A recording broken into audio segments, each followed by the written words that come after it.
What's good, ladies and gentlemen? Welcome to another SK Wealth Academy podcast number 91, titled Bankers Continue to Lose Their War Against Gold and Silver.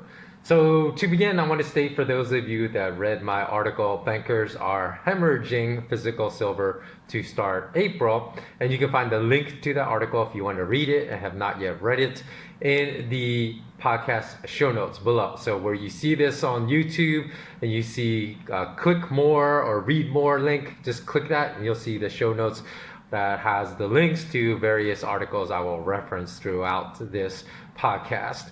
I posted an important correction to some of the data shortly after I published it, as I discovered a mapping error from some of the CME reported data, Chicago Mercantile Exchange reported data about stops and issues that were happening with the COMEX traded 5,000 ounce silver futures contract.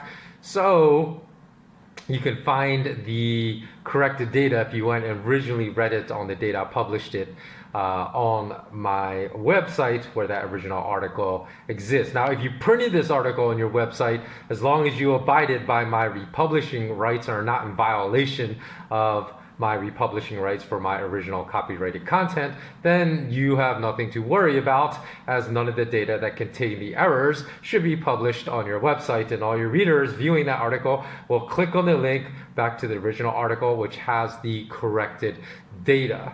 So if for any reason someone watching this podcast has published that entire article on their website in violation of my republishing rights, then you are unfortunately going to have incorrect data on your website. So let's continue after that brief announcement to go back and look at the original article to see the corrected data. Now, regarding bullion bank, house, and client accounts, COMEX bullion banks cumulatively stood to possibly lose about 1.2 million silver ounces from their eligible inventory due to the net action of, from their registered inventory due to the net action of 5,000 ounce silver futures contracts that stood for delivery at the start of April. However, due to the mapping error I mentioned above, the data for the past 4 rolling months, that dates back to December of last year, was, as I mentioned already, was incorrect as originally posted. It's now corrected.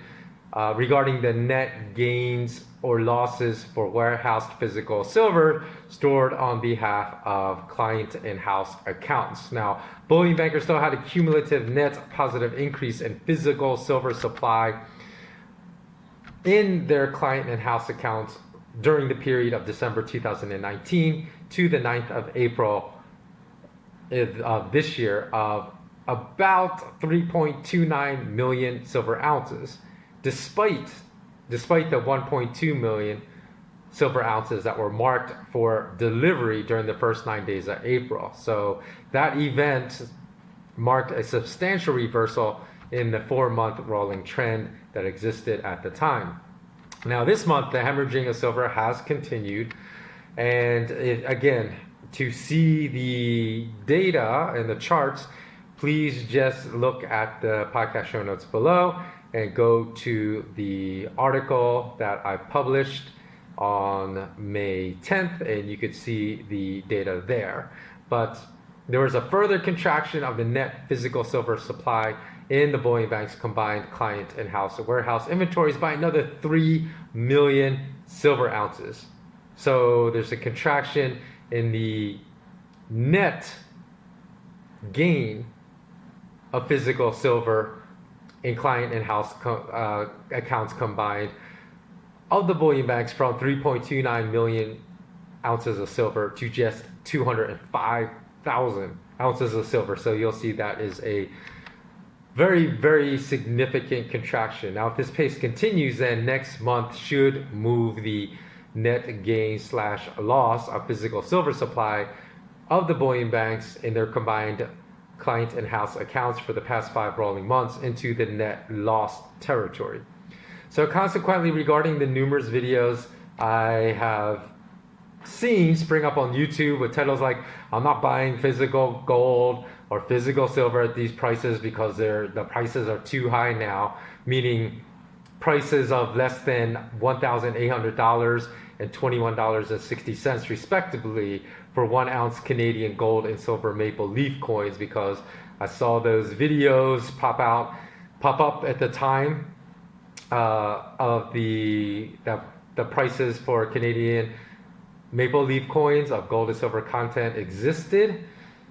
There are people and institutions standing for delivery for millions of ounces of physical silver that apparently heavily and strongly disagree with sentiments being put out into the ether of the YouTube universe at the current time by many gold and silver so-called experts. So of course, a built-in advantage exists for those standing for delivery of physical silver with the huge arbitrage opportunities of paying spot prices for the delivery of silver and then being able to resell it at much higher prices in the physical market at the current time, due to the divergence of an extremely significant divergence of spot silver prices from real physical prices in the real world. But even so, a significant uptick in the number of silver futures contracts that are being requested for physical settlement in recent weeks indicates a belief in continuing rising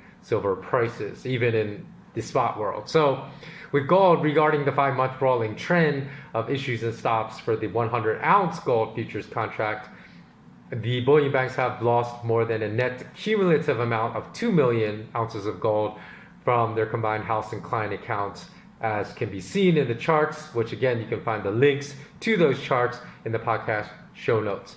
So as can be easily spotted when looking at those charts that I compiled, JP Morgan remains, no surprise, one of the biggest players in the trading of COMEX 100-ounce gold futures contracts in both the house and client accounts categories. So due primarily to JP Morgan's gold futures client accounts soaring in issues versus stops this past month, JP Morgan bankers were temporarily able to reverse the trend of losing physical gold in the combined house and client counts of all bullion bankers, which improved the overall physical gold supply picture for the COMEX bullion banks as of May 6th, as opposed to the prior month. Now again, if you don't understand the language that I'm using, what does futures contracts being issued versus stop mean, what's the difference between house and client accounts, then just go read the link to my April article, because I explained everything in that article. And so let's continue. Despite this temporary reprieve, however, physical prices in the gold futures market still reveal a global physical gold supply shortage and a developing global physical supply shortage, as I just discussed, as the premiums of real physical precious metals over the spot prices used to settle paper contracts reveal the absurdity of these paper and spot prices. So as I've stressed for well over 15 years now, people should stop watching all mass media financial news when it comes to understanding gold and silver prices, because mass media financial news journalists persistently insist on only quoting fake spot prices for gold and silver and never quote real physical prices, which is only going to distance your understanding of gold and silver market price movements from reality. So those of you that recall my old business and were clients of mine know that I was the only company in the world back then, as far as I know, that believed in the purchasing power preservation properties of gold so much that my services were based upon a constant weight of real physical gold that remained unchanged for more than a decade. So when the dollar price of some of my services doubled and people asked, hey, why have the prices of your services soared so much? I answered, I never raised prices because my company's services were tied to a constant weight of gold for 10 years. And I told them, if you understand sound money, you would file your complaint for the rising prices of my services with Ben Shalom Bernanke. the U.S. Central Bank chairman at the time, because he was the one responsible for destroying the U.S. dollar's purchasing power relative to gold weight, and was the culprit responsible for the rising prices of my company's services, not me, because I was keeping my company's services constant at a certain gold weight. And if the price of US dollar price of gold decreased per that gold weight, then the services of my company also decreased during those short periods. But for the most part, during those 10 years, gold prices rose. So furthermore, you may recall, if you were a former client of my old company, that I based the prices on my services not upon the spot prices of gold, but I was always talking about real prices. And the prices of my company services were tied to the price of a 1 ounce Credit Suisse bar of 49 gold, meaning 99.99% gold. So consequently, in the interest of buying gold and silver, I only track real physical prices for gold and silver versus tracking the paper and spot prices, because absurd, unrealistic paper prices are completely irrelevant to me.